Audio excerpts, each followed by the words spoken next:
Ini penting kalau aturaken sebab Al-Quran niku turun niku 13 tahun. 13 tahun wonten Mekah. 11 tahun wonten teng Madinah. Dalam masa-masa teng Mekah niki kelihatan sekali Shadaqallahul Azim ketika Rasulullah disifati Allah tenggene surat Al-Bayyinah.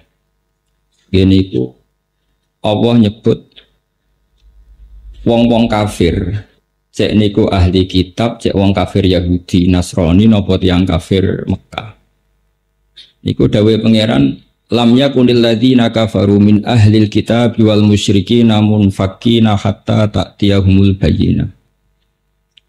Bayyinah niku sinten rasulun minallah yatslu suhufam mutahharah. Niki juga diperhatosaken sangat. Sebuah nopo nggih kawasan atau kawasan apa saja itu mesti ada dua, ada kawasan fisik misalnya geografis Mekah, ada kawasan kultural yaitu cara berpikir. Cara berpikir orang kafir Mekah itu sederhana, jadi kalau urusan itu banyak, itu Tuhannya harus banyak. Wong urusannya banyak kok Tuhannya sedikit, itu tidak cukup.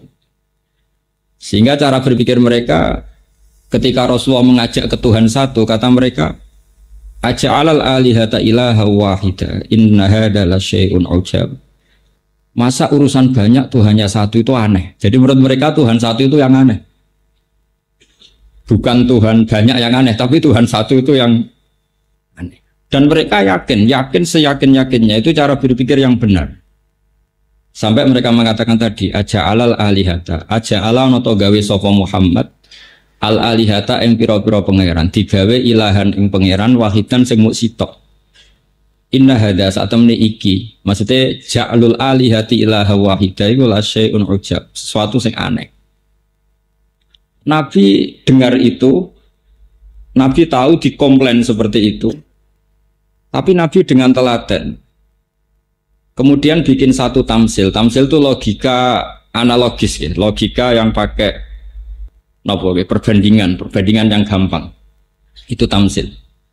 Dan itu yang dipakai Quran berkali-kali, disebut watil kal amsalu nadribuha linnas. Kemudian Nabi cerita di depan umum. Ini perlu dicatat, tradisi Nabi itu kalau menjelaskan sesuatu itu di depan umum. Dulu di Safa itu gunung dekat rumah Rasulullah. Beliau kalau mau menjelaskan ilmu itu naik Safa, terus beliau menjelaskan. Kata Rasulullah, wahai penduduk Mekah, kalau kalian jadi pembantu, kemudian majikan Anda itu banyak. Semuanya meretangkan Anda, ngatur-ngatur Anda, dan semuanya tersinggung kalau perintahnya nggak dilakukan.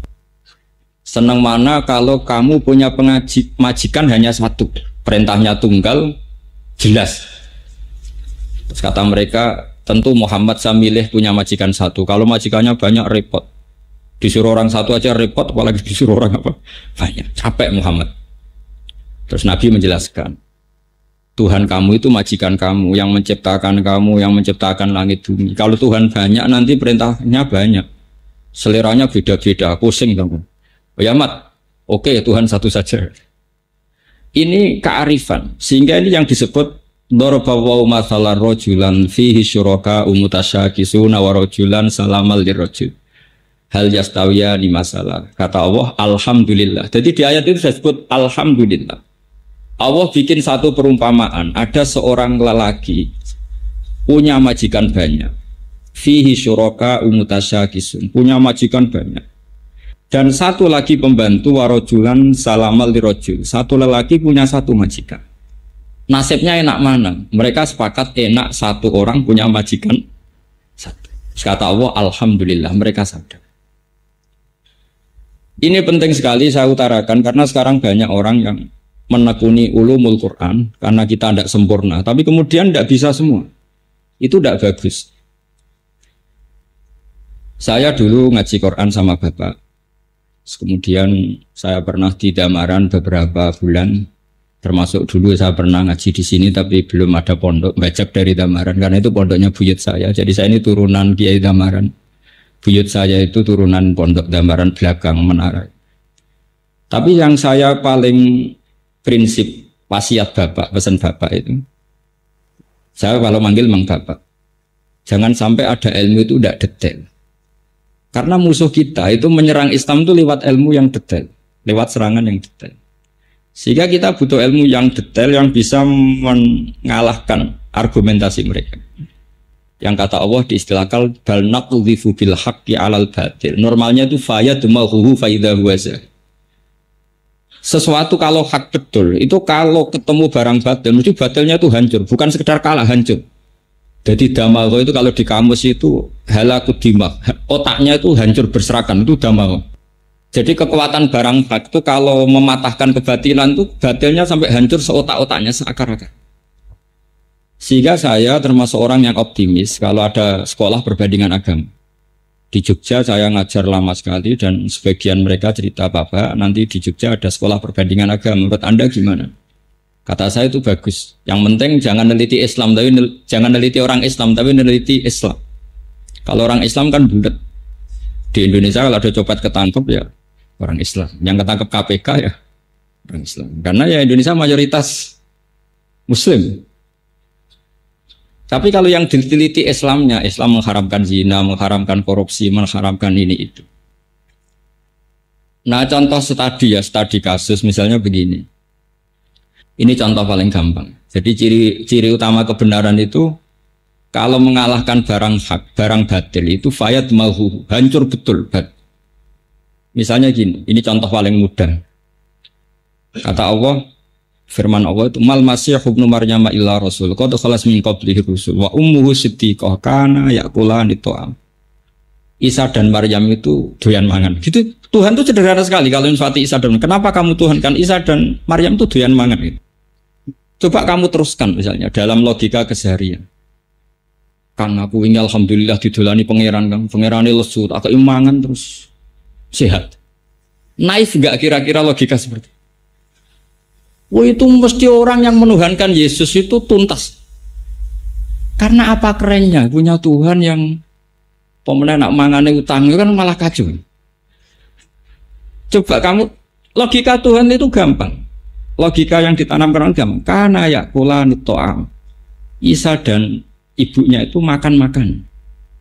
Sekarang logikanya ketemu akal enggak, nalar enggak? Misalnya kamu punya Tuhan terus kamu cerita. Alhamdulillah so hormat pangeran, dia tak dolan gonku lesu, karena tak keimangan sehat. Coba itu kan itu fayad mahuhu, faidah huwa zahid. Ini kebatilan pasti damago itu hancur lebur. Itu pasti, bukan mungkin tapi pasti. Apalagi belum kena anekdot-anekdot yang orang-orang bulat tapi baik. Bulet. Ya kadang orang bulat itu baik. Karena Islam itu kadang butuh orang bulat. Dulu Abu Bakar sudah Islam, Said Hamzah sudah Islam, Bilal sudah Islam, Abdullah bin Mas'ud sudah Islam. Tapi orangnya khusyuk-khusyuk. Sementara Islam dalam ancaman preman-preman kayak Abu Jahal, Abu Lahab, Khalid bin Walid, Walid bin Mughirah, Utbah bin Rabi'ah, banyak. Ketika Rasulullah jalan-jalan tuh ngerti Umar itu petarung. Itu kalau dia di pasar ukat itu kalau gula itu menangan. Terus kalau menang dapat uang. Enggak pernah kalah. Terus kata Rasulullah kalau yang Islam ini itu ya lumayan bagus. Karena Rasulullah butuh petarung, karena yang sopan sudah banyak, butuhnya itu petarung. Sehingga Nabi spontan berdoa, Allahumma aizal Islam bi Umar, semoga Islam ini mulia karena Umar. Itu yang dibutuhkan tarungnya. Kalau Sugih Abu Bakar, sopannya sopal Bilal, tapi ini butuh petarung. Betul, 2 hari dari doa Rasulullah, Sayyidina Umar itu masuk Islam. Itu semenjak itu juga Umar itu mensweeping orang-orang kafir, ayo kalau gagu Rasulullah Muhammad tak bunuh kamu. Itu gentenannya orang kafir delik. Sebab itu sama oleh gedeng preman, karena ya ada hikmahnya. Ya tentu nakalnya harus kamu benci, yang maksiat ya harus kamu benci. Tapi beberapa daerah itu banyak yang nggak berani bikin gereja karena ada preman-preman yang nggak siap. Kiai kena jak rekonsiliasi, kena nyata-nyata ini kan kena. Ini Islam. Dulu ketika logika ketuhanan, kadang yang tahu itu ya orang fasik. Karena logika, saya berkali-kali ya, kalau ngaji di mana-mana saya bilang, logika yang absolut itu hanya logika tentang tauhid. Saya ulang lagi, logika yang absolut itu hanya logika tentang apa? Ini mohon sekali dicerna. Saya ulang lagi ya. Bal naqdhifu bil haqqi 'alal batil fayadmahu fa idza huwa zahir.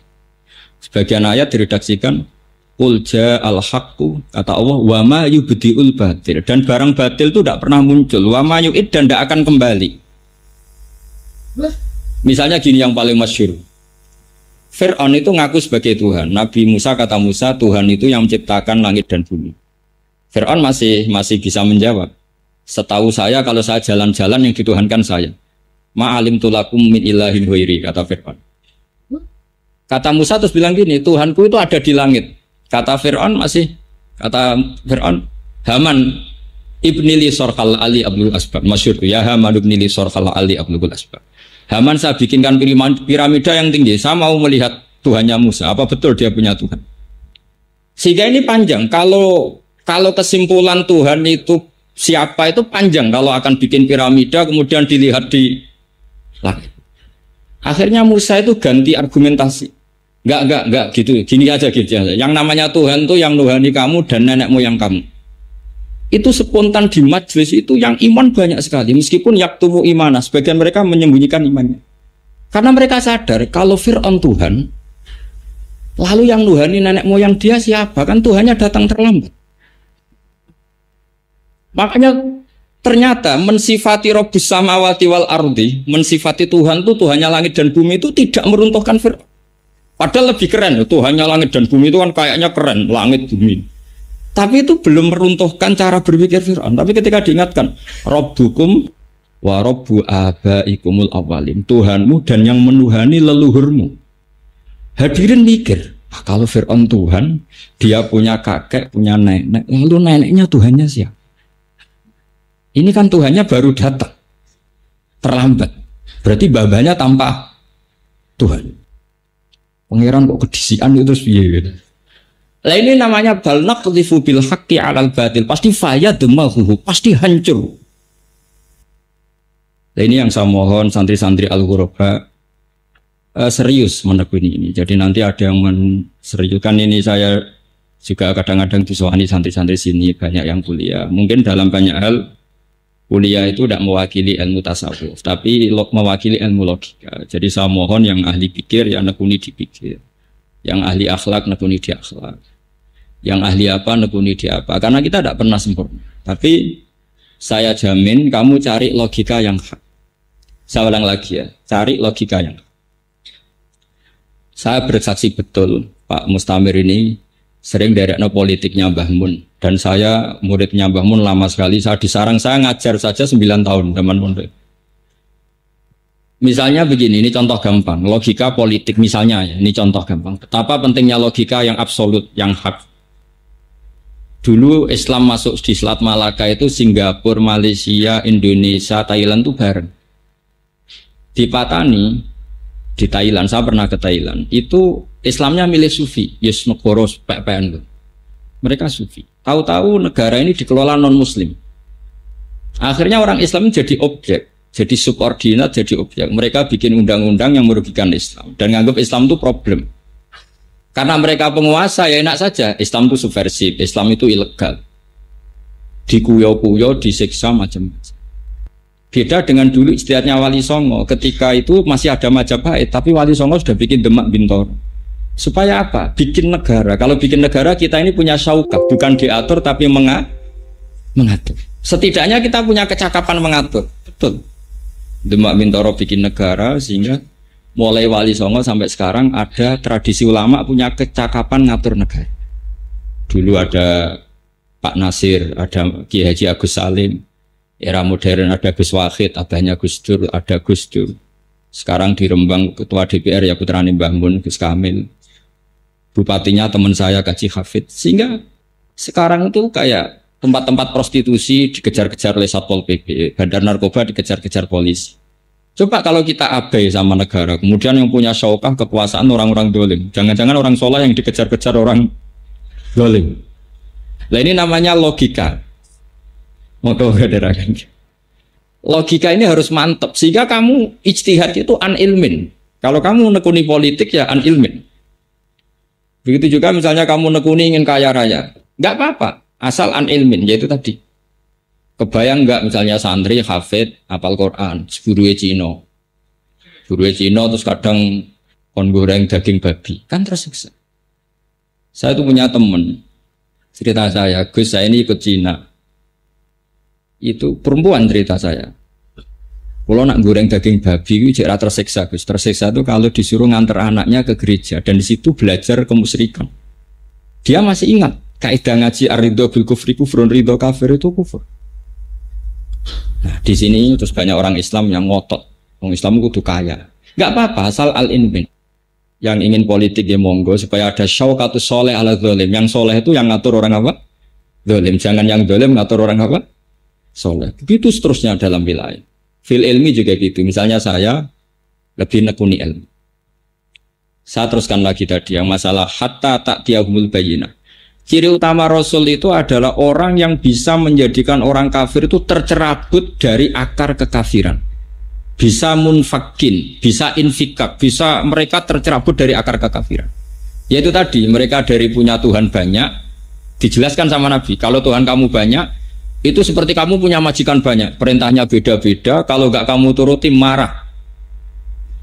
Mau nggak kamu punya majikan banyak? Ya tidak mau Muhammad, enakan majikan satu. Itu disebut napa? Dorobawahu masalah rojulan fihi napa? Syuraka umutasyakisuna wa rojulan salamal liroj. Terus sudah mereka berhenti dari menuhankan Tuhan yang banyak. Lalu Allah tidak berhenti menjelaskan logika supaya itu berhenti betul. Yaitu tadi orang-orang kafir itu menyembah berhala. Berhala itu dari apa juga? Dari batu.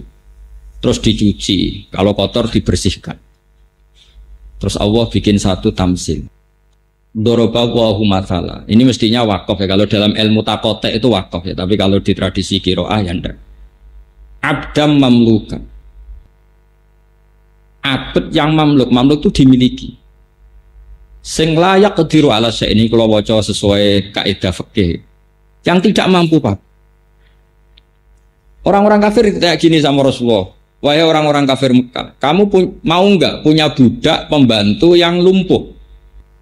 Pembantu loh ya, saya ulang lagi. Hei orang-orang kafir, kamu mau nggak punya pembantu yang lumpuh? Mau mandi dimandikan, mau ke kamar mandi diantar. Apa saja kamu yang ngurusi, layak kediru ala syai', nggak mampu Papa. Ya nggak mau Muhammad. Punya pembantu lumpuh nggak mau saya. Terus lagi kata Nabi sederhana gitu kan. Lah iya. Pembantu itu kamu kan bisa membuang. Tanpa pembantu kamu bisa hidup. Dia pembantu lumpuh ora gelem, kok kowe gelem dia pangeran lumpuh. Dia ku watu ora rai sapa-apa. Jadi itu ini jenis namanya al-bayyinah. Terus mereka sadar lah iya. Dia pembantu lumpuh saja kita tidak mau kok malah punya Tuhan yang lumpuh. Paham? Ini permanen sekali, logika itu permanen. Wa daraba wa masalar rajulaini ahaduhuma abkab. La yaqdiru ala syai'in wa huwa kallun ala maula. Aina ma yuwajjihu ayatin apa bi khair. Kamu andekan punya dua pembantu, yang satu lumpuh, nggak bisa apa-apa. Diarahkan apa saja nggak bisa. Nama yuwajjihul ayatin bi khair, nggak bisa mendatangkan kebaikan. Terus mereka bilang, nggak mau Muhammad. Lah iya, pembantu sing ora penting wae nak lumpuh ora gelem kok kowe pangeran zat paling penting di kehidupan Anda. Kemudian pangeran Anda ini sesuatu yang lumpuh. Berhala itu kan lumpuh tidak bisa. Nah ini namanya bayina. Perlahan-pelan akhirnya orang Mekah semuanya Islam. Yang enggak Islam dianggap orang sing layakilun dalam bahasa Quran, tidak punya akal, tidak bisa mikir. Nah ini pentingnya logika. Tapi saya mohon sekali anak-anak huraba, entah berapa kadarnya, kita harus belajar. Saya yakin kalau Anda di sini belajar makhraj selesai, mungkin belajar tahfidz selesai. Tapi Quran itu punya sisi-sisi yang dijelaskan sendiri oleh Quran, dimaklumatkan sendiri oleh Quran, yaitu lihat baru ayat. Dan Quran memaklumatkan dirinya, pasti ja'al haqqu wa zahaqal batil. Ketika barang hak datang, pasti barang batil itu sirna.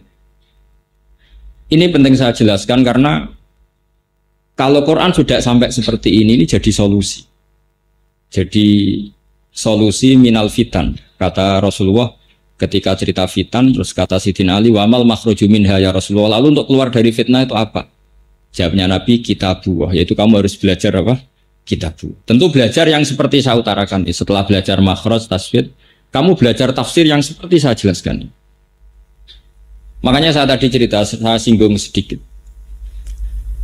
Saya pernah digugat oleh seorang dosen karena saya sering baca hadis sahih, saya sering ngajar hadis sahih. Di hadis sahih itu ada cerita begini. Mangqala la ilaha illallah dakhala apa?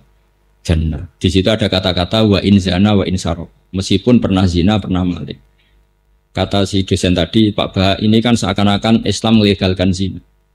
Kok yang melafadzkan la ilaha illallah tetap masuk surga meskipun pernah zina? Saya bilang gini, kamu itu tidak pernah ngaji gitu. Harus tanya yang pernah ngaji. Terus maksudnya gimana Pak? Terus tak jelaskan. Kebenaran Allah Tuhan itu kebenaran yang absolut, kebenaran yang nggak bisa diganggu gugat oleh perilaku sosial. Misalnya begini, Anda seorang profesor, Anda seorang dosen, Anda seorang rektor. Kalau ditanya 1 tambah 1 berapa? Mesti jawab 2. Lonte ya jawab 2, copet ya jawab 2. Jangan karena kamu rektor atau profesor ada lonte jawab 2 terus kamu bilang 4 supaya beda dengan lonte. Tidak bisa. Kebenaran absolut siapapun kalau yang mengatakan pasti sama. Orang kudus yang paling bodoh ya la ilaha illallah. Orang Islam paling awam tukang manol ya la ilaha illallah. Rektor Al-Azhar ya.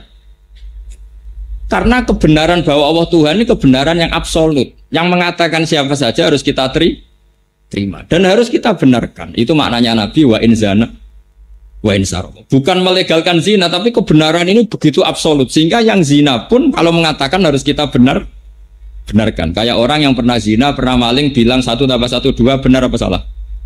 Benar. Rektor ya bilang 2, presiden bilang 2. Pak Jokowi ya bilang 2, Pak Prabowo ya bilang 2 meskipun musuhnya. Karena ini kebenaran absolut. Nah, kebenaran tauhid adalah kebenaran yang absolut sehingga Nabi mengatakan mangqala la ilaha illallah dakhalal jannah wa in zana wa in saraq. Ini bukan melegalkan zina tapi menunjukkan betapa absolutnya kebenaran la ilaha. Kata Imam Tobari, tafsir Tobari itu bilang begini. Lah Al-Qur'an itu kebenaran yang absolut sehingga Quran pun bisa difahami orang kafir. Saman jangan kaget. Quran itu bisa difahami orang kafir. Alasannya Imam Tobari. Padahal ajallut tafasir indana itu tafsir Tobari. Sebelum ada tafsir Suyuti, tafsir Ibnu Katsir, tafsir senior itu tafsir apa? Tobari. Ajallut tafasir. Lam yusannaf fil Islam mislu. Enggak ada tafsir sebaik tafsir Tobari. Itu masyhur itu. Karena begini kata Imam Tobari. Allah itu pertama nurunkan Quran itu mukhatabnya itu orang Islam atau orang kafir? Enggak, jawab saja. Orang kafir, karena pas itu orang Islam belum ada.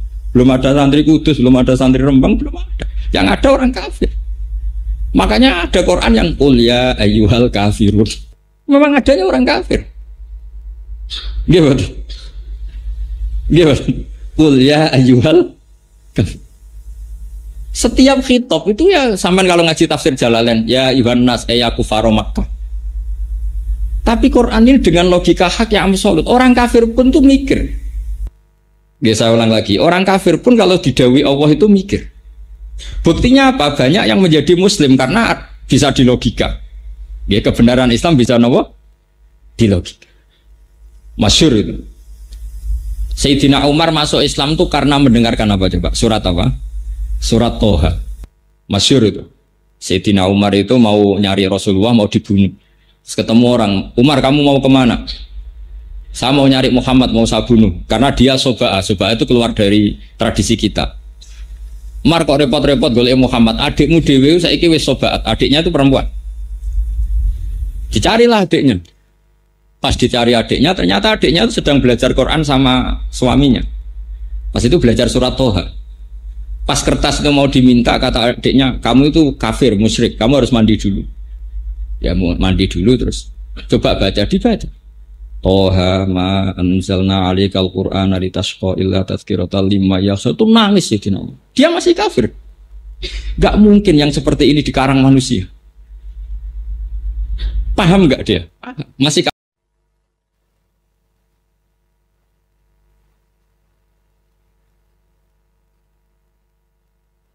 Oke, jadi setelah Rasulullah ngaji Nabi itu biasanya kalau mau ngaji itu di dekat Ka'bah. Ada Walid, ada Utbah, ada Syaibah, ada beberapa orang kafir banyak. Ketika Nabi datang, Muhammad, apa yang kamu bawa? Terus Nabi baca Hamim yang Fusilat itu. Ketika baca Hamim Fusilat itu mereka terdiam semua. Setelah terdiam semua sampai Nabi baca itu lama sekali sampai apa? Fa'inistak baru sampai saat terusin. Kalau saya memperingatkan kamu dan kamu menolak, maka angzartukum so'ikotam misla so'ikoti adi wa thamud, kata Nabi. Jika kamu saya peringatkan kok menolak, maka kamu akan saya beri peringatan. Angzartukum so'ikotam misla so'ikoti adi wa thamud. Itu Walid, semua keluarga Nabi yang masih kafir itu langsung dekati Rasulullah. Nasyattu kaya Muhammad bin Rahim. Saya mohon sekali atas nama Rahim, jangan teruskan ayat itu. Nanti kita kena azab kayak kaum Ad dan Samud. Kafir mereka. Takut sama ancamannya. Oh, itu kan aneh, mereka minta sendiri, berdebat terbuka, tapi setelah dibacakan nggak bisa menyaingi. Singkat cerita, lama-lama mereka nyewa orang, namanya itu Musailama Al-Kadzab. Dan baca Musailimah, pokoknya bangsa Musailama Al-Kadzab. Disewa, disuruh ngarang Quran. Setelah ngarang, ya misalnya ngarang nadiri wadzariyati dzarwa fal hamilati wiqra fal jariyati isra. Dia nyandingin itu lucu. Wazariati zar'a wal hasidati hasda fattokhinati tohna, terus fal khobizati khubza. Jadi wazari demi perempuan-perempuan sing nandur, terus wal hasidat demi perempuan-perempuan sing kok sing manen. Setelah dipanen itu wal khobizat demi perempuan-perempuan yang bikin roti. Setelah itu wattomi'at demi perempuan-perempuan yang makan. Itu yang nyewa saja kecil. Iku omongan opo? Lalu kualitasnya di mana? Yang nyewa saja janggal. Padahal diberi paket. Ini Alam Nasro. Saingi. Dia bilang ad-difda upad-difda wa ma adroka mad-difda. Surat Fil disaingi. Al-filu mal-fil wa ma adroka mal-fil lahu khurtumun tawil wa dhil. Itu yang nyewa saja janggal. Lalu setelah kita tahu gajah itu apa, hebatnya di mana? Beda dengan Quran. Quran itu kalau cerita balaghahnya mutu, kualitas kesejarahnya yang mutu dengan lafadz yang mutu. Misalnya alam taro kaifa fa'ala rabbuka bi ashabil fil. Apa kamu tidak melihat bagaimana Tuhan memperlakukan ashabil fil? Itu ada nilai kesejarahannya. Rasulullah itu lahir di tahun gajah. Ini kalau tak cerita sebentar. Sehingga Rasulullah itu orang-orang yang zaman itu, yang sepuh-sepuh itu menyaksikan. Kalau tak cerita sedikit biar sampean kenapa dimulai dari alam taro. Apakah kamu tidak melihat? Abraha itu raja Yaman, bikin Ka'bah tandingan. Karena Ka'bah itu prospek secara ekonomi. Ya, sampai sekarang banyak orang menjual Ka'bah. Mulai dulu Ka'bah itu dihitung secara prospek secara ekonomi. Sehingga Raja Habasyah itu bikin Ka'bah tandingan. Sehingga cerita orang Quraisy yang masih kafir, tapi yang menghormati Ka'bah di sini, terus gak terima, terus ingin menghancurkan Ka'bah. Sehingga cerita si Abraha ini naik kuda, naik apa? Gajah, paling besar. Semuanya pakai gajah. Setelah masuk daerah Mekah di Muhassar itu, Wadi Muhassar itu nemuin Abdul Muthalib. Ketika ketemu Abdul Muthalib, karena Abdul Muthalib mbahnya Nabi dan masih punya nurun nubuwah, itu Abraha itu kata Abraha gini, anta sayyidu hadal wadi, kamu bosnya di sini ya, kata Abdul Muthalib. Dan semua unta itu disita. Terus kata Abdul Muthalib itu lucu, Abdul Muthalib itu orangnya rileks, mbahnya Nabi itu orangnya rileks, ganteng tapi rileks. Saya kalau kamu duduk dekat saya di singgasana, umat saya pasti tidak terima. Tapi kalau saya duduk di atas kamu, saya tidak berani. Itu karena ada nurun nubuwah, ada nurnya Rasulullah, mbahnya Nabi. Akhirnya Abraha duduk di bawah sama Abdul Muthalib. Kamu maunya apa? Kata Abdul Muthalib, itu loh, unta yang kamu tawan itu kembalikan ke saya. Terus diguyu-guyu sama Abraha. Saya itu gedun hormat sama kamu. Satu Mekah itu hormatnya sama Ka'bah. Hartanya dikasihkan saya, yang penting saya tidak ngerobohkan Ka'bah. Ini kamu yang katanya ketua, malah yang kamu pikir unta kamu sendiri, gak mikir. Jadi kadang orang rileks itu tauhidnya lebih besar. Kata Abdul Muthalib itu lucu, jawabnya gini. Inna lihadal baiti robban hamahu. Loh, unta itu milik saya, makanya yang penting unta. Kalau Ka'bah itu ada yang punya, pasti dilindungi yang punya, itu tidak urusan saya. Nah, itu tauhidnya Abdul Muthalib. Inna lihadal baiti robban hamahu. Itu Saya tidak ikut punya, itu miliknya Allah. Pasti dilindungi. Yang penting unta kembalikan. Akhirnya ya oke kalau dikembalikan. Setelah dikembalikan, Abdul Muthalib terus datang ke Khalaqatil Ka'bah. Dulu itu kalau cekelan pintu kan pasti bulat. Terus kata Abdul Muthalib, berdoa ya Allah, ini Ka'bah kamu, ini rumah kamu, rumah engkau, pasti engkau yang melindungi.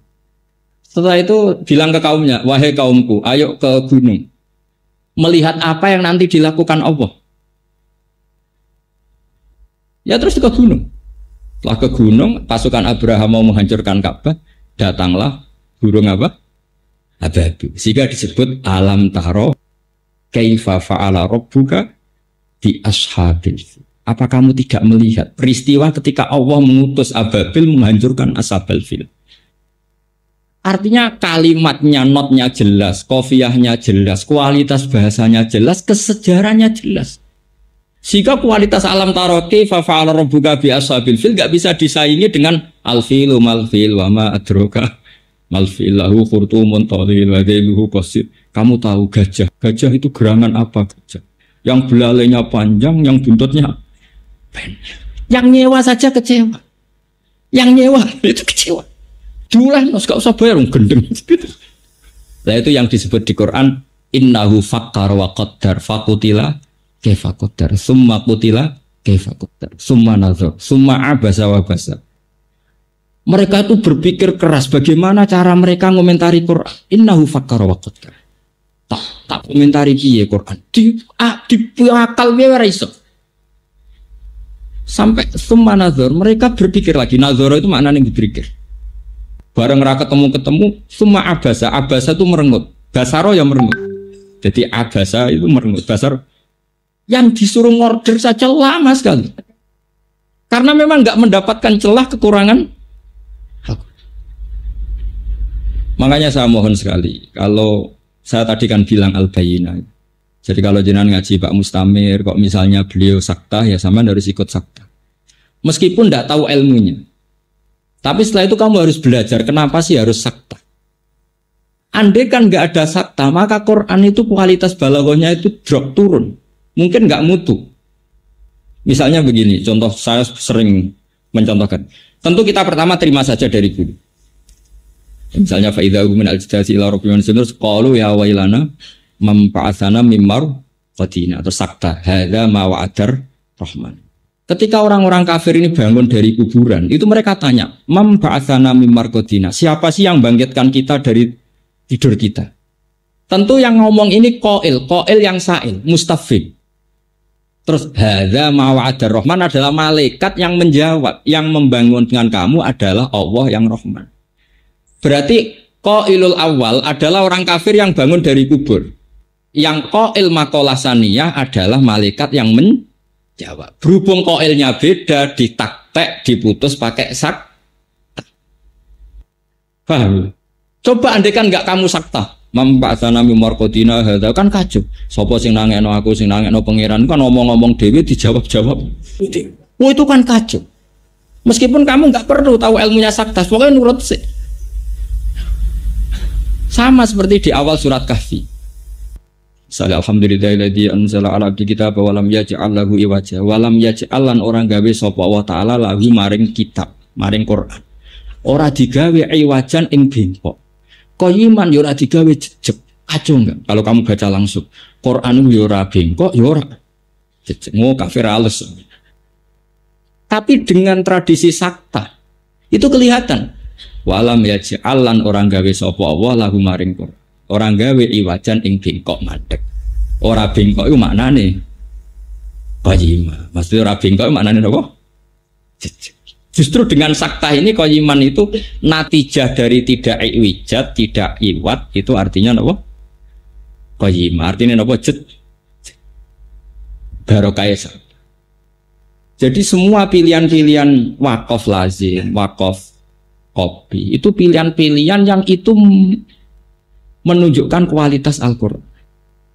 Sehingga menurut saya, kalau setelah hafidz, saya mohon sekali, ada teman-teman yang meneliti wakaf. Seperti Dawi Ibnul Jazari itu, wabak data tajwidi kalil hurufi, labudami ma'rifatil wukufi. Setelah kamu tajwidnya lolos, kamu harus tahu wakaf. Karena wakaf ini yang menunjukkan kualitas Al-Quran.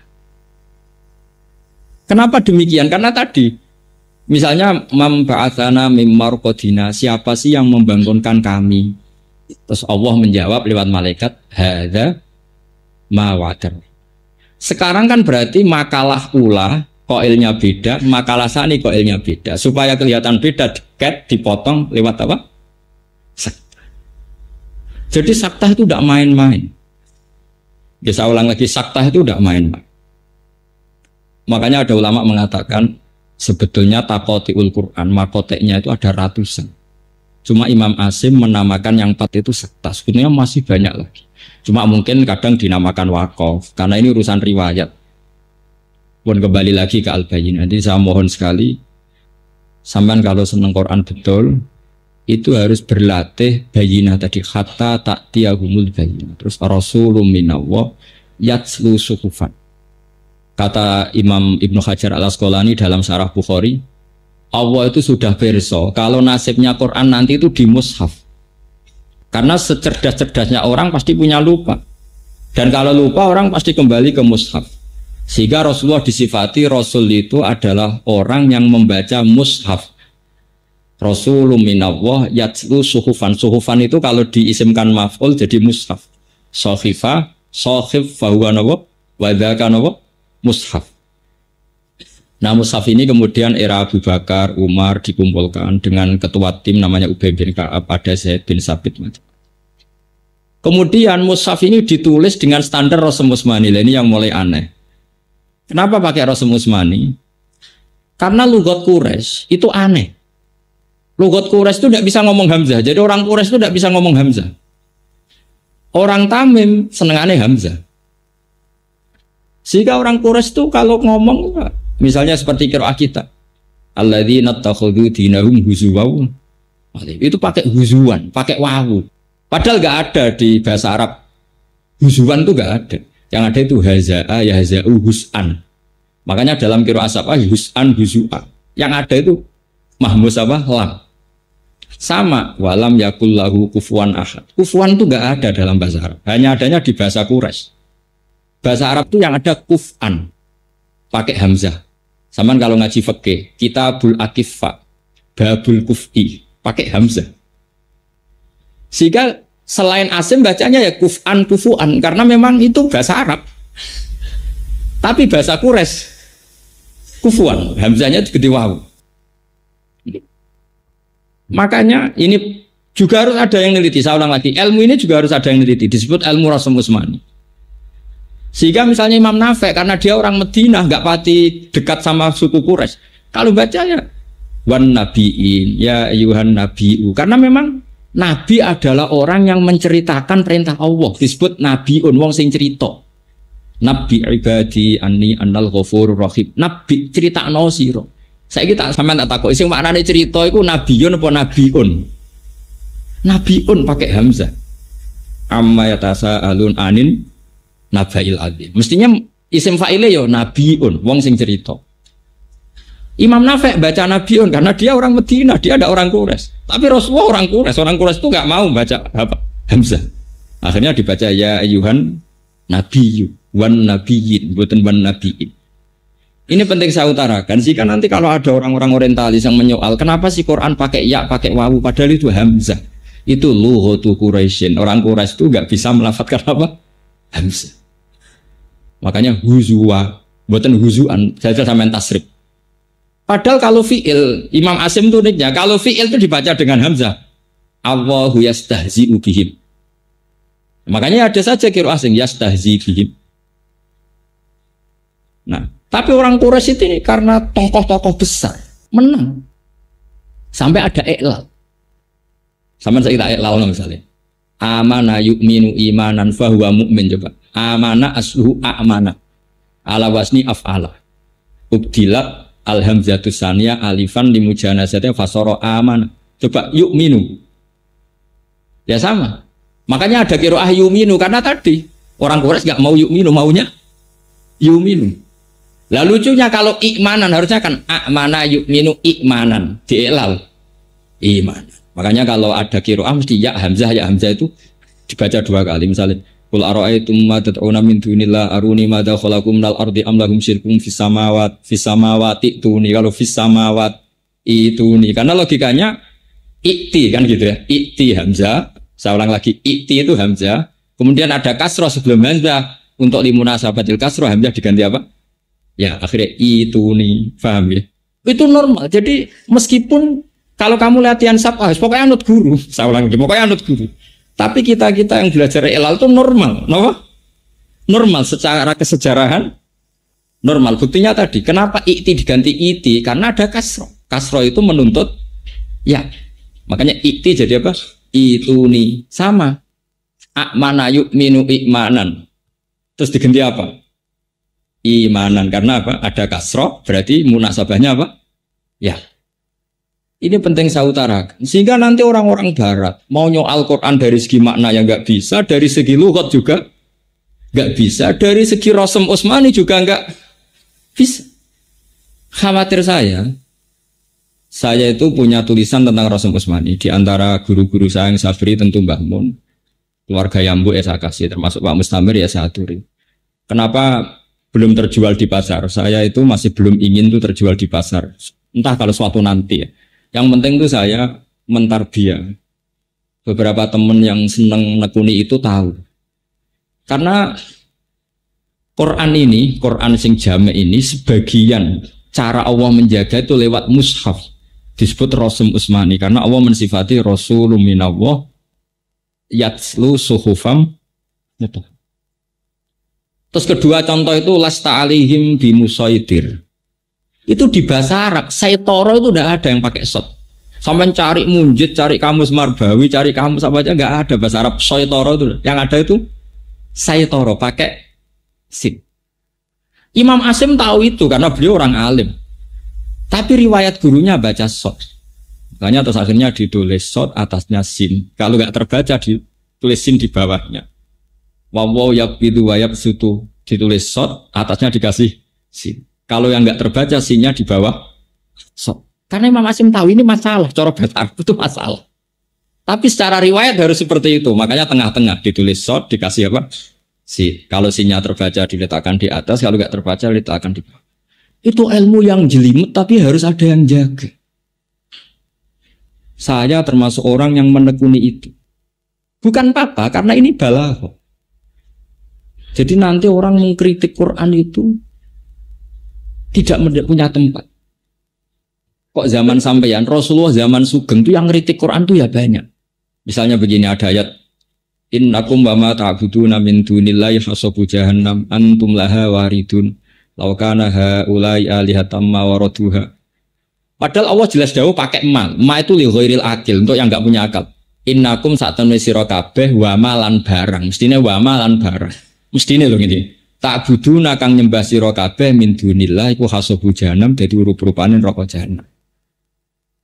Nah, orang-orang kafir itu tahu kalau Rasulullah itu sangat menghormati Nabi Isa, sangat menghormati Uzair karena ini nabi-nabi pilihan. Ibnu Zabaro datang di depan umum, "Ya Muhammad, baguslah kalau yang disembah masuk neraka. Enggak masalah, Mat. Sekalian bareng Isa, bareng Uzair." Karena kamu dan yang kamu sembah masuk neraka. Padahal Isa termasuk orang yang disembah. Kalau yang disembah masuk neraka berarti Isa masuk neraka. Mereka datang. Terus akhirnya dijawab sama Allah, innal ladzina sabaqat lahum minnal husna ulaika anha mubad. Jadi saya mohon sekali sama santri-santri di sini, apalagi di sini dinamakan huruf ba. Ciri utama huruf ba itu bada ad-dinu ghoriban wa sa'udu ghoriban kama bada fatuban apa? Ilmu ini sudah aneh dan yang melajari mungkin ya orang-orang aneh. Saya ini termasuk orang aneh yang melajari gitu kan tidak ada untungnya. Tapi ini penting karena kalau kita tidak melajari huzuan, kamu nanti disoal oleh orang pakar-pakar balaghah, pakar-pakar lughat, nggak ada di kamus huzuan. Karena ini mahmus lam hazaa. Kufuannya nggak ada, yang ada itu kafaa, mahmus apa? Ini hanya lughat Quraisy. Kita harus menjawab itu lughat Quraisy. Yang orang Quraisy itu nggak bisa melafadzkan apa? Hamzah. Sehingga ditakhfif sebenarnya kalau di ilmu safah. Makanya di fiilnya madi maupun mudhari ya pakai hamzah. Misalnya Allahu yastahzi'u, mustahzi'un, pakai hamzah. Tapi khusus masdarnya ini pakai apa? Wawu dalam qiraah. Sehingga makanya kenapa kita dikatakan qiraatu Asim min riwayati Hafiz, karena Imam Asim punya murid namanya Syu'bah. Syu'bah itu sering balik loh. Syu'bah itu ahli bahasa Arab. Dia tuh sering nggak ngikuti gurunya, ikut sab'ah yang lain. Dia kalau baca ya kuf'an, hus'an, karena dia mikir kok pas ini milih ini. Pokoknya makanya beliau nggak identik dengan Imam Asim. Makanya jadi beliau itu muridnya Imam Asim tapi tidak identik dengan Imam siapa? Asim. Sehingga kita pakai itu Imam siapa? Hafiz. Karena dia yang setia, sepaham rapaham pokoknya anut.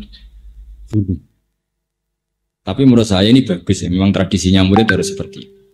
Tapi meskipun demikian, setelah itu kita mencari-cari kenapa sih husyuk? Ini penting karena tadi kita ini punya musuh orientalis itu banyak sekali, dan orientalis itu akan menghalalkan segala cara untuk menghambat Al-Quran. Bahkan Quran dari dulu sudah memaklumatkan wala yazidanna katsiran minhum ma unzila ilaika mir rabbika tughyanau wa kufra. Quran yang turun ke kamu Muhammad akan malah menambah mereka jadi kafir. Zaman dulu sudah ada kritikus Quran, misalnya gini, inna syajarataz zaqqum ta'amul asim kal muhli yaghli fil hudun kal ghalil hamim. Terus orang-orang kafir datang, Muhammad, apakah api itu bisa bakar pohon? Ya iya bisa. Kok aneh? Jarin rokok itu api, kok ono wite? Piye carane urip? Wong wit kok urip ning geni. Jadi orang kafir itu selalu nguntit. Jadi orang kafir itu belajar Quran, guys. Makanya dulu kalau di Indonesia ada senok harganya sama ndak usah kaget. Dulu orang kafir itu ya belajar Quran sampai mereka bisa tanya, ya Muhammad begini-begini. Ada yang tanya lagi, Muhammad, kalau kambing mati itu yang membunuh siapa? Allah. Aneh mata agamamu, sing dipateni Allah langsung haram, sing lewat tangan manusia yang jahil malah halal. Harusnya yang dipateni Allah langsung orisinil, harusnya lebih. Lah Nabi itu orang baik. Andai kan Nabi sampeyan gampang, panganan dewe kon. Tapi Nabi itu orang baik, gak mungkin ngendikan seperti itu. Nah itu yang disebut wa inna syayatina la yukhuna ila awliyaihim liyujadilukum. Setan-setan ini selalu memberi inspirasi sama orang-orang kafir supaya selalu mendebat Quran. Disebut wa kadzalika ja'alna likulli nabiyyin aduwan syayatinal insi wal jinni yuhi ba'duhum ila ba'din zukhrufal qawli Saya pernah punya santri itu orang Belanda tapi sudah masuk Islam. Dia peneliti Islam, pernah tanya gini, Pak Bahak, saya ini sudah masuk Islam. Saya ini orang Barat kan, tapi saya itu nggak bisa menjawab ketika ada pertanyaan, kenapa sih orang Islam kalau perang menang, kemudian perempuan-perempuan kafir ini ditawan jadi amat, kemudian itu milik para sahabat, itu kan melanggar hak asasi manusia. Itu mesti begitu, karena tadi yuhi ba'duhum ila ba'din zukhrufal qawli Mereka saling memberi spirit untuk mengkaburkan Islam. Begitu juga kalau kita perang menang, itu kan alat-alat perangnya orang kafir kan kita pakai, kita sita. Hartanya juga kita sita. Singkat cerita, karena dia sudah bisa bahasa Indonesia, terus sering diskusi sama saya, sering ngaji saya, tak ceritain. Pak, kalau ada penjahat, maling ke kamu, garong ke kamu, punya senjata api, kamu kembalikan apa kamu sita? Ya saya sita Pak. Kalau tak kembalikan jadi dipakai garong lagi. Sama, kalau alatnya orang kafir, perang mbek Nabi bar dibalekno. Ya juga perang meneh. Dan rima. Dia tanya, kalau perempuan tuh alat produksi. Kalau perempuan setelah kalah perang zaman Nabi loh ya, jangan sekarang sama terus nangkepi enggak itu. Bisa ditangkap Pak Jokowi zaman. Nah ini zaman Nabi. Orang-orang perempuan ini kan kalau perang kalah. Kalau dulu kan jadi amat. Kalau amat itu nanti ya amat. Nanti akadnya itu diganti oleh penunjukan pemimpin. Jadi misalnya Sri dapat Zaid, berarti itu pengganti akad. Disebut napa? Yang di Quran itu misalnya apa? Illa ala azwajihim aw ma malakat aiman. Jadi dulu itu perempuan yang halal di dunia kan hanya dua. Satu itu istri, dua itu amat. Amat itu tawanan perang yang ditunjuk oleh imam, itu milik kamu. Lah penunjukan imam ini pengganti apa? Akad. Sekarang kalau perempuan ini dikembalikan ke orang kafir, kemudian dikeloni orang kafir, memproduksi orang kafir apa enggak? Tapi kalau nanti yang ngumpul itu santri, nanti yang produksi umat Islam. Dia akhirnya nerima. Jadi perempuan ini alat reproduksi. Nah ini namanya hujjah. Kita harus punya kemampuan hujjah untuk menjelaskan orang-orang yang mengkambing hitamkan apa is. Makanya ketika ada ulama-ulama, ini kalau baca di beberapa kitab, semua syariat yang masuk akal dalam kehidupan, pasti semua syariat itu melakukan selang-seling. Misalnya sampean sekarang saya tanya, orang kafir itu punya uang tuh lewat apa aja? Kadang lewat punya narkoba, kadang jual beli babi, jual beli anjing. Pokoknya lewat riba, lewat transaksi yang haram enggak? Rata-rata lewat transaksi yang haram. Logikanya hartanya orang kafir itu ya haram karena mendapatkannya lewat sesuatu yang haram. Sehingga ghanimah itu diharamkan Allah untuk nabi-nabi sebelum Rasulullah. Makanya Nabi pernah ngendikan, saya ini jadi nabi punya ciri khas. Dulu ghanimah itu haram untuk nabi-nabi sebelum saya, tapi ke era saya itu halal. Sampai ada ayat fakulu mimma ghanimtum apa? Halalan thayyib. Logikanya gampang begini. Meskipun sampean jangan melakukan ini, saya fatwa betul nih, jangan melakukan ini. Logikanya gampang. Logika ghanimah ini karena dulu miliknya orang kafir dari transaksi yang haram, maka logikanya haram. Dan itu dipraktekkan oleh nabi-nabi sebelum Rasulullah. Semuanya nggak mau makan ghanimah. Tapi era Nabi Muhammad boleh, bahkan harus disita sahabat. Kenapa demikian? Padahal Rasulullah ini afdalun nabiyyin, afdalul anbiya. Kenapa justru dapat kitab fakulu mimma ghanimtum napa halalan thayyib? Logikanya gampang, begini misalnya. Misalnya ada contoh gampang. Zaid ini misalnya tukang domino atau tukang rombok atau tukang judi. Adalah Zaid pas ketemu saya itu umat Islam, umat baik. Mungkin dia punya uang juga hasil dari judi. Ketemu saya adalah pas umat baik. Terus saya punya uang 1 juta, tak kasihkan gimana? Kalau saya ini zuhud taruh uang gila ini, tentu tak tolak. Uang kemana? Saya harusnya saya tolak. Itu juga bagus, karena saya zuhud. Tapi ini secara ilmu itu jeblok. Jebloknya adalah kalau uang itu di tangan saya dipakai ubyok meneh, dipakai judi lagi. Kalau dia main perempuan mungkin dipakai beli perempuan lagi. Tapi kalau saya terima, berarti saya memperkecil atau menyita uang yang bisa dipakai dia maksiat, tak sita supaya nggak dipakai maksiat. Kalau sampean jadi kiai, menerima apa menolak? Ya kalau makanya saya bilang, kalau menerima sampean kiai lama-lama pasti jatuh. Kiai kok gelem disalami template tukang apa? Judi. Tapi kalau sampean tolak, dan terus Zaid ngomong gini sama teman-temannya, mau tak kena kiai ra gelem, oh tak nggo judi meneh. Piye-piye digo judi meneh mergo sampean tolak. Coba kalau uang itu dalam penguasaan Anda. Mungkin gue mana kipan kan gitu. Ini masalah-masalah yang sudah jelimet menurut fikih. Makanya disebut fakulu mimma ghanimtum halalan thayyibah. Yaitu setidaknya kalau hartanya orang kafir disita itu tidak dipakai alat kekafiran. Ini pun harus kita pelajari sehingga kita tahu duduk perkaranya. Kenapa sih ghanimah itu halal? Padahal min amwalil kufar yang notabene dari cara-cara yang hak. Pokoknya saya mohon sekali ya di sini ada kiai jenengan, wonten Pak Mustamir, terus di Sarang banyak orang alim, di Kudus juga banyak, di mana-mana banyak. Saya mohon sekali kesempatan itu digunakan. Kalau kamu mencintai Quran, saya yakin sudah mewakafkan waktu untuk ngapalkan, untuk belajar tajwid, belajar macam-macam. Tapi saya mohon sekali, ada 1-2 ayat yang menjadi mental Anda.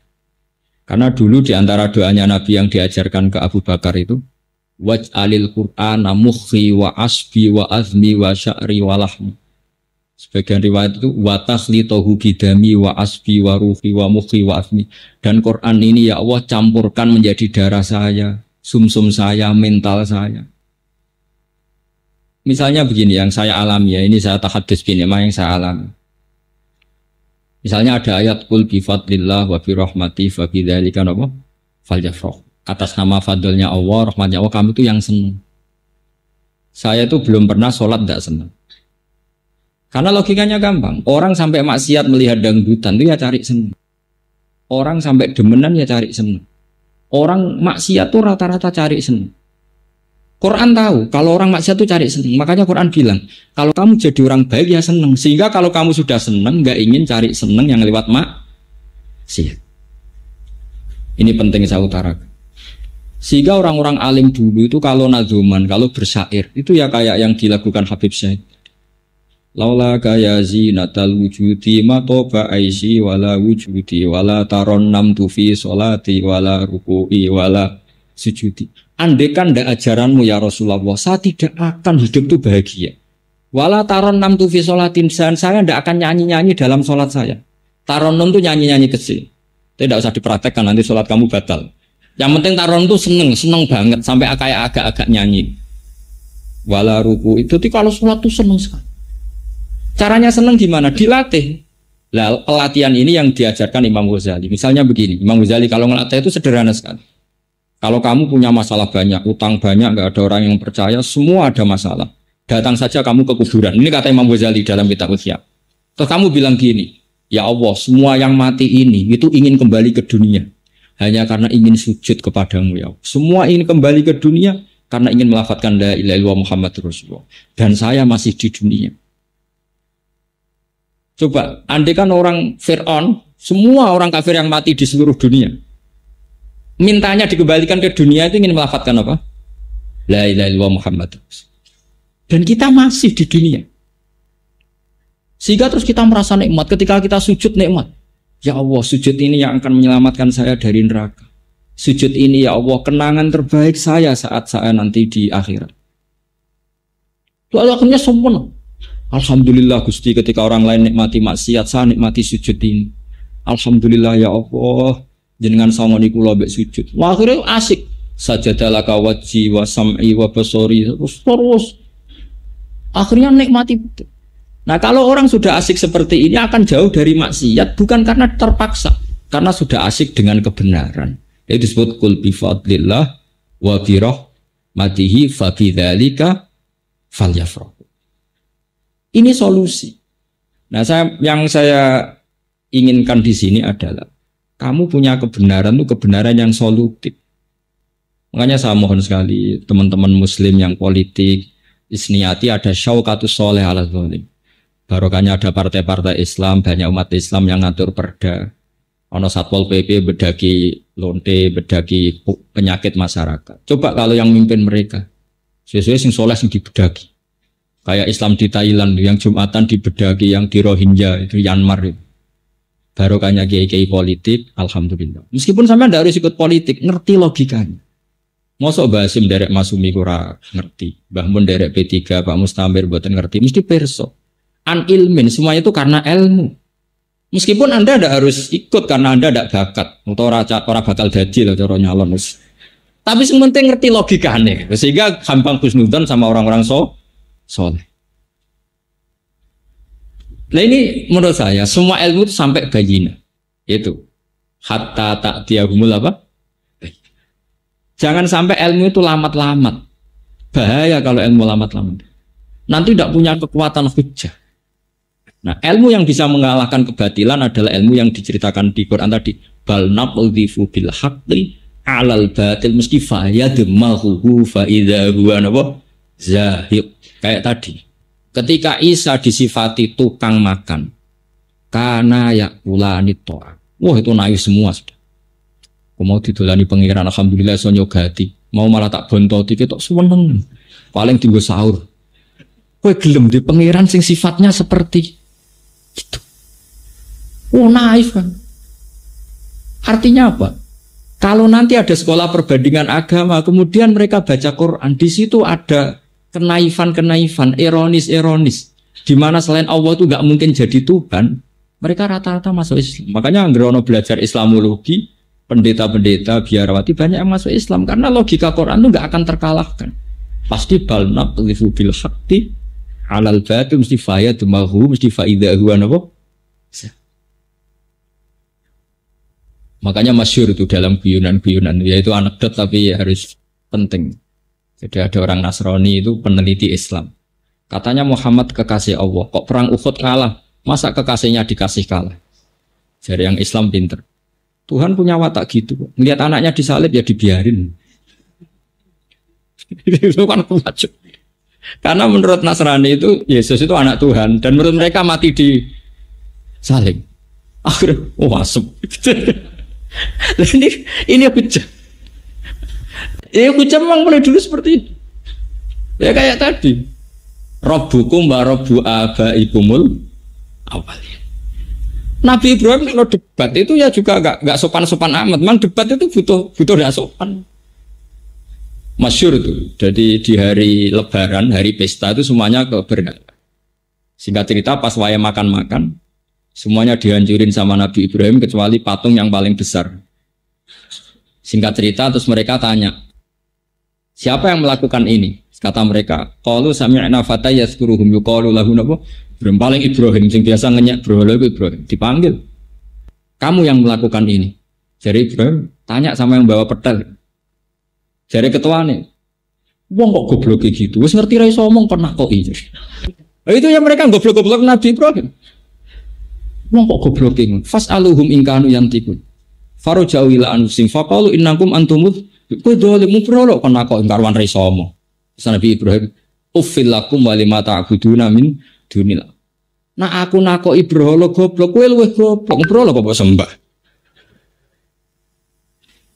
Ya kayak tadi, kalau kamu punya budak, abdam mamlukan, budak itu kan tidak penting, pembantu itu tidak penting, itu saja kamu nggak mau. Yang jenis layak qadiru ala syai'i wa huwa kallun ala maula. Wis ra iso popong repotno, aina ma yuwajjihu layati bukhair di arah nopi ra iso penting, ra iso positif, ra iso manfaat. Nak pembantu wae harus yang cakep. Kok pangeran malah ora cakep? Itu terus piye? Akhirnya mereka do masuk napa Islam. Makanya Quran ditutup alhamdulillah. Setiap membuat tamsil itu Quran menutup alhamdulillah. Daraba wa masalar rajulan fihi syuraka umutasyagisuna wa rajulan salamal lirajul. Hal yastawiyani masalah napa alhamdulillah. Yang terakhir kalau ada cerita hadisnya Kanjeng Nabi Muhammad Shallallahu Alaihi Wasallam. Nabi itu kalau menjelaskan fatalnya syirik itu juga gampang sekali. Kenapa saya bilang gampang-gampang terus? Karena ini ciri khasnya Quran. Walaqad yassarnal Qur'ana lidzikri fahal mim. Quran itu mudah, logikanya ya mudah, bacaannya ya mudah. Kata Nabi begini. Hadis ini termasuk favorit saya hafalkan. Kamu itu jangan pernah menyembah selain Allah. Masalu dalika masalu rojulin ishtaro abdan min kholisi mali biwarikin au dhahabin faja'a la ya'malu wa yu'addi hullatahu ila ghairi sayyidi fa ayyukum sarrahu dhalik fa ayyukum sarrahu ayyakuna abduhu kadhalik. Orang yang menyembah selain Allah itu ibarat gini, kamu punya uang kamu, kholisi mali itu uang kamu sendiri, kemudian uang kamu sendiri kamu belikan budak atau pembantu, kalau sekarang mungkin nggak ada budak. Kamu bayari, kamu yang gaji. Kemudian budak ini bekerja untuk orang lain. Hasilnya juga dikasihkan orang. Misalnya kayak bayar pembantu, bareng ngono nyetrikakno wong liya, nyapu omahe wong liya, nyupiri mobil wong liya, gak tahu setor sampean, aneh kan? Terus kata orang-orang kafir, oh nah aku di budak ngono mata kecek. Lah iya, terus Allah bilang gini. Terus Kanjeng Nabi dijawab ngeten. Allah itu pengeranem sing rumat kuwe, sing ngekei kuwe duit, ngekei rizki, ngekei lemah, ngekei tanah, ngekei banyu, ngekei fasilitas. Terus kuwe orang nyembah sing ngekei, nyembah wong liya. Sadar iya. Itu jadi kan, lah iya kamu itu beli budak kemudian bekerja untuk orang lain, mangkel enggak? Mangkel. Karena kamu merasa yang beri, saya yang memberi kok. Sama. Pangeran sing gawe bumi, gawe langit, gawe fasilitas untuk Anda semua. Kemudian Anda menyembah selain Allah. Itu fair enggak? Enggak fair Muhammad. Alhamdulillah. Mereka akhirnya masuk napa? Jadi kalau suwun di antara sifat Quran wal kitabil mubin, demi kitab sing punya kemampuan menjelaskan. Al mubin itu menjelaskan. Sehingga kebenaran sesulit apapun kalau dijelaskan itu menjadi jelas. Nah menjadi jelas disebut bal huwa ayatum bayyinatun fi suduril ladzina utul ilm. Quran adalah ayat yang begitu jelas kebenarannya di dadanya orang-orang yang punya apa? Makanya saya ini senang sekali kalau baca apa diceritani wonten putrane Pak Mustamir tentang Mesir, tentang Sarang. sedanten iki harus menjadi turunan sing zuriatam ba'duhan apa? Karena syaraful aba itu bisyarafil abna. Jadi kalau di Jawa itu salah adat. Sebenarnya mulyane wong tua karek mulyane anak. Jangan dibalik. Bapaknya kiai alim, anaknya katut mulya tapi ora kepengin alim, itu salah. Saya bayangkan, andaikan Mbah Zubair itu tidak punya putra Mbah Mun, mungkin orang sudah tidak bakas Mbah Zubair. Gara-gara punya putra Mbah Mun, orang bakas siapa? Mbah Zubair. Makanya kalau ingin anak orang tua mulia itu anaknya harus mulia, cucunya mulia, pasti dibahas lagi. Anak isopo ya kok mulia. Terus kata orang-orang bijak, kama tasyarrafa bi Muhammadin adnan. Andaikan tidak ada Rasulullah Muhammad SAW, orang bakas Sayyid Adnan enggak kan? Orang bakas Abdul Muthalib enggak kan? Justru orang bakas mbah-mbahnya ini karena ada cucunya yang bernama Rasulullah Muhammad SAW. Makanya banyak orang alim yang hilang sejarahnya gara-gara zurianya sudah tidak alim. Cara bapak Rian kepaten obor. Makanya kamu harus seneng kalau ada guru-guru kita yang anaknya masih mondok, masih ngaji. Karena ini ciri khas orang baik. Ciri khas orang baik itu musalsal. Makanya nabi-nabi dulu kalau gak punya anak itu susahnya bukan main. Fahab li min ladunka waliya yarithuni wa yarithu min ali apa? Ya. Ini penting saya utarakan karena saya itu merasakan betul. Misalnya begini ya, rata-rata silsilah di Jawa itu kan lewat Mbah Mahfud Termas. Itu kita gampang sekali mendapat silsilah itu karena ada murid nasab, murid sebab, ada murid nasab. Itu tadi.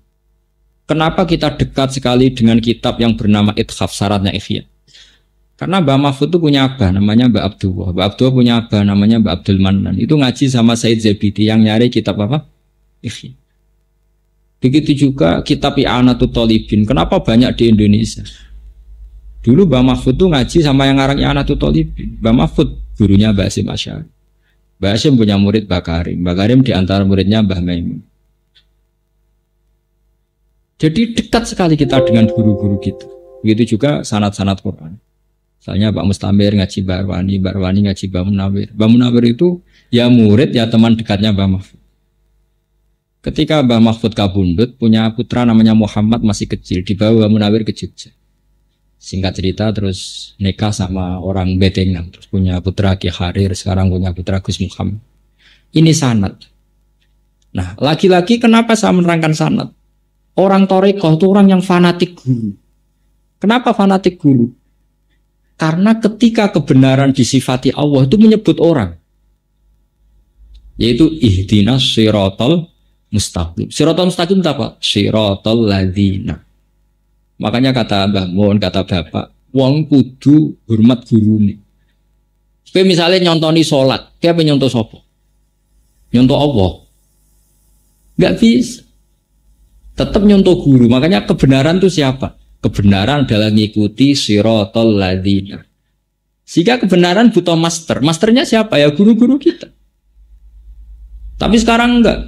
Di beberapa kampus itu kalau orang belajar kebenaran lewat textbook, lewat buku. Dia baca buku ekstremis jadi ekstremis, baca buku liberal jadi apa? Enggak punya guru. Makanya ini yang diancam man ta'allama bila syai'in fasyai'uhu. Setan belajar sama guru-gurunya setan karena enggak punya master. Enggak boleh. Nah itu pentingnya dalil. Ketika Allah cerita as-siratal mustaqim, syaratnya adalah siratal ladzina an'amta. Jalannya orang yang engkau kasih nikmat. Berarti manusia, yaitu guru-guru kita. Supaya kita hormat sama guru-guru. Terus mereka ulama mengatakan begini, walau lamu rabbi lama arafna rabbi. Mbok ora ono sing didik aku, ya aku ora pangeran. Sehingga terus ada ilah hadratin Nabi sampai wa masaihina wa masaisyukina. Tapi sekarang oleh orang-orang salafi seperti ini dibid'ahkan. Bid'ah. Sidi-sidi bid'ah gak ono hadis. Ya ora mungkin loh Nabi kok mari hadis ilah hadratin Mbak Arwani. Nabi ora menangi Mbak Arwani. Bocah kok sembrono. Tapi aturan mengenang guru-guru kita itu arutannya jelas. Siratal mustaqim itu apa? Siratal ladzina. Itu nyebut manusia apa enggak? Karena semua itu butuh master, butuh percontohan. Nah, makanya ngaji. Kalau nggak ngaji kita tidak tahu seperti itu. Nabi Yusuf ketika ditanya, Tuhan itu siapa? Wattaba'tu millata abai Ibrahim. Tetap menyebut, aku roh pangeran lewat Ibrahim. Ma ta'buduna min ba'di qalu na'budu ilahaka wa ilaha. Bahkan kita cara menyembah Tuhan yang ngikuti bapak-bapak. Misalnya saya cara mencintai Quran, ya anut bapak saya. Bapak saya mungkin anut guru-guru saya. Pulau jenengan mungkin anut siapa yang kita cintai. Meskipun tentu kita tidak pernah sempurna. Tapi kudu ono sing dinut. Karena syaratnya siratal mustaqim itu siratal ladzina. Ya ini kan jelas nyebut ladzina. Gak ada siratal daftar atau siratal buku itu gak ada. Nah, sekarang enggak. Orang sudah temperamental baca buku ekstremis, kafir, tauhid, bom. Kalau orang kafir itu untuk dibunuh, Nabi itu kombinasinya tidak sama malaikat Jibril, sama Israel sekalian. Ngapain dikawal Jibril kalau motivasi dakwah Islam itu untuk membunuh? Jadi Nabi dikawal Israel, wong kafir dibari, terus pensiun bar. Gak perlu menerangkan hujah, gak perlu menerangkan logika, gak perlu menerangkan dalil. Iya betul. Jadi guru ini penting. Kalau enggak, coba orang-orang yang jadi ekstremis ataupun liberal, rata-rata punya guru apa pakai textbook, pakai buku. Pakai apa? Buku. Dan mereka melihat guru sama-sama manusia. Wes suwe sama-sama apa? Itu hebat tuh Sayyid Muhammad. Sayyid Muhammad tuh kalau ngeritik Wahabi itu bagus. Saya punya kitab Mafahimnya Jibu Antus Sokhai dan sering saya kaji. Kata anak Sayyid Muhammad gini, kalau kamu taklid buta, maka kamu ya mirip-mirip orang kafir. Orang kafir itu sampai kafir karena inna wajadna apa? Abana kita seperti ini niru bapak-bapak kita. Tapi kalau kamu anti wasilah, kalau orang Islam berdoa kan Allahumma bihaqi Rasulillah Mustafa ya Rabbi bin Mustafa baligh maqasidana. Alasan orang-orang Wahabi kan, kamu gak usah wasilah, Nabi juga manusia, wali-wali juga manusia. Kata Sayyid Muhammad, dulu di antara ciri khas orang kafir adalah kalau komentari Nabi adalah in antum illa basyarum misluna, kamu juga manusia seperti kita. Oh, itu hebat. Jadi kita didikiring ke jogeman jadi anti wasilah. Mergo komentar Nabi juga manusia, kiai juga. Dulu orang kafir kalau benci Nabi komentar apa? Hei para Nabi, kamu juga manusia seperti kita.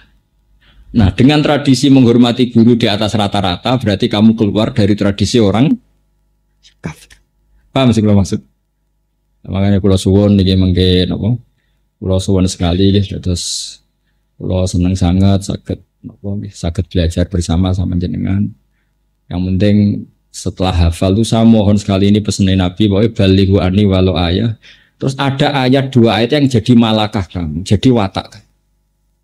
Misalnya kalau kamu ingin lomo sahok, punya pokoknya orang baik itu yang wa mimma razaqnahum yunfiqun, memberi bukan diberi. Setidaknya kamu berusaha. Meskipun saya hafid, meskipun apa ya punya mental memberi. Jangan ngandalo payu semaan itu. Ya kan saya itu sering logikanya gampang. Meskipun prakteknya kamu diberi gak apa-apa, itu dari Allah. Tapi yang penting mental kita itu yunfik, ingin soal prakteknya diberi gak apa-apa, itu haknya Allah. Jadi dilatih semua yang dikatakan Allah itu jadi mental kita. Lho kula niku jujur mawon ya. Saya mencintai Quran itu macam-macam, termasuk saya itu neliti Rasul Utsman. Kenapa saya teliti? Karena tadi kalau nanti kita tidak diteliti, kemudian sekarang banyak kamus asriyah. Kamus modern itu sudah yang ngarang rata-rata ada alim, sehingga gak memasukkan madatul kalimah huzuan. Karena taunya mereka huzuan atau huz'an, kuf'an atau kufu'an. Lama-lama orang bilang huzuan itu gak ada dalam bahasa Arab. Terus orang iskal dengan Quran. Kita harus ngomong terus seperti kitab Itqan. Kitab Itqan karangannya Imam Suyuti, kemudian diringkes oleh abahnya Sayyid Muhammad, namanya Zubdatul Itqan. Oleh Sayyid Muhammad diringkes lagi namanya Al-Qawaid Al-Asasiyah fi Ulumil Quran. Itu di situ diterangkan silsilah bahasa Quraisy. Kalau ndak nanti orang menuduh Quran ini nggak ada. Itu repot. Itu kan seperti begini ya, saya contohkan. Ada orang latihan nahwu. Tanya ke saya, Gus, kenapa di Quran tuh wakanas minal qonitin? Kan nggak boleh wakanat minas solihin, harusnya kan wakanat ya minas solihat. Karena ini perempuan harusnya wakanat minas solihat, nggak boleh ke wakanat minas solihin. Tapi di Quran ada wakanat minal qonitin. Itu kan perempuan terus minal qanitin. Terus saya bilang begini, kamu itu ngajinya tidak banyak, kecangkeman tapi ngajinya rakeh. Dalam bahasa Arab tuh begini loh ya, perempuan itu domainnya innaha, betul, itu sebagai perempuan. Tapi perempuan itu kalau dalam bahasa Arab bisa dikatakan man. Saya ulang lagi ya, ada tamu perempuan datang ke kamu, boleh nggak kamu bilang ini jaa apa roa itu misalnya man jaa, boleh nggak? Boleh, karena man itu bisa untuk lelaki, bisa untuk. Sekarang kaum juga iya. Innaha kanas min qaumin kafirin. Perempuan itu termasuk kaum enggak? Termasuk. Makanya kalau wa kanas minal qanitin wa kanat minal qaumi sing al qanitin. Karena perempuan termasuk apa? Kaum. Saya ulang lagi, misalnya gini. Sayyidah Khadijah itu perempuan apa lelaki? Enggak, jawab saja. Perempuan. Di semua riwayat ketika Nabi ketakutan setelah ketemu malaikat Jibril, Sayyidah Nabi bilangnya apa? Dassiruni, zammiluni. Itu pakai khitab mudzakkar. Coba, if'alu itu mufrad apa mudzakkar? Mudzakkar jamak kan? Karena apa? Nabi tahu Khadijah itu perempuan, tapi statusnya al-ahlu, keluarga. Nah, dengan status keluarga ini beliau itu dhamirnya jamak mudzakkar, sehingga Nabi bilang dassiruni, zammiluni, hei keluargaku, aku kemuli. Andai kan Nabi melihat beliau statusnya perempuan kan dassirini, zammilini, if'ali, idribi. Ini juga harus kita ngomong, harus ada orang yang spesialis meneliti sorof seperti ini. Karena nanti kalau ndak dikira wakanas minal qanit itu ndak fasohah, karena harusnya wakanas minal qanit. Itu pun harus ada yang ngomong. Meskipun tidak semua orang ahli, tentu semua orang nggak sempurna. Saya pun tidak sempurna dan tidak akan pernah sempurna. Tapi ngomong, setidaknya ini nanti dicatat, ada yang rekam, ada yang nyatat. Terus eling. Oh ternyata dalam domir seperti Nabi dan para sahabat kalau nyolati mayat perempuan pun bilang hu. Oh mafirlahu wa afi wa fu'ad, itu dibajuri. Karena hu itu artinya mayat. Mayat itu yasmalu dzakar wal atau biiradatil mayit awi syakhsi. Di Quran juga sama. Di Quran itu semua perintah umum domirnya itu mudzakkar. Misalnya innalladzina amanu, innalladzina kafaru. Terus misalnya, mau aku nggak masuk, itu kan ladzina kan untuk mudzakkar, kafaru mudzakkar. Saya perempuan enggak. Harusnya innallahi kafarna, innallahi amanna. Ya Quran berarti harus dua kali semua dong. Hudal lil muttaqin, hudal lil muttaq. Apa? Muttaqin. Muttaqiyat ya berarti apa? Terus diulang lagi. Alladzina yu'minuna bil ghaibi, diulang Allah yu'minuna bil ghaibi wa yuqimuna sholat, diulang wa yuqimunas sholat wa mimma razaqnahum yunfikna. Kan kalau domennya perang bukan yunfikun tapi yuk kacau. Misalnya ya Yohana subudu rabbakum, diulang lagi rabbakunna alladzi khalaqakunna. Ya ada seperti itu dalam bahasa Arab. Kalau nyebut lelaki itu perempuan masuk. Karena domir lelaki ini untuk kaum. Kaum itu satu lughot atau satu lafadz yang lelaki yang masuk, perempuan ya. Makanya disebut innaha kanas min qaumin kafirin, bahwa Bilqis adalah termasuk kaum yang kafir. Ini perlu saya katakan karena tadi apapun kontribusi Anda, entah lewat istiqomah terus Pak Mustamir, nopo lewat membolehkan anak-anak kuliah ngapalkan Quran, ini semuanya itu ijtihad. Ada yang bodoh Quran nggak terima anak sekolah biar fokus, ada yang nerima, wong kepengen ngapal kok ora oleh, ada yang setengah nerima setengah enggak lewat seleksi, semacam-macam. Sementing itu tidak hadzun nafsi, semua itu dielain apa kalimat. Saya sekarang sedang menulis Muskilu I'rabil Quran. Saya punya kitab karangannya Abu Thalib Al-Makki, namanya Muskilu I'rabil Quran, sesuatu yang mengiskalkan dalam i'rabnya Quran, termasuk menjawab seperti itu. Tujuannya apa? Biar nanti orang orientalis, sekarang itu kan Quran dikaji di McGill di mana-mana. Mereka nanti bisa ngomong, Quran katanya umum, ternyata semua domirnya mudzakkar, alladzina yu'minuna bil ghaibi. Lalu yang perempuan masuk di mana? Repot.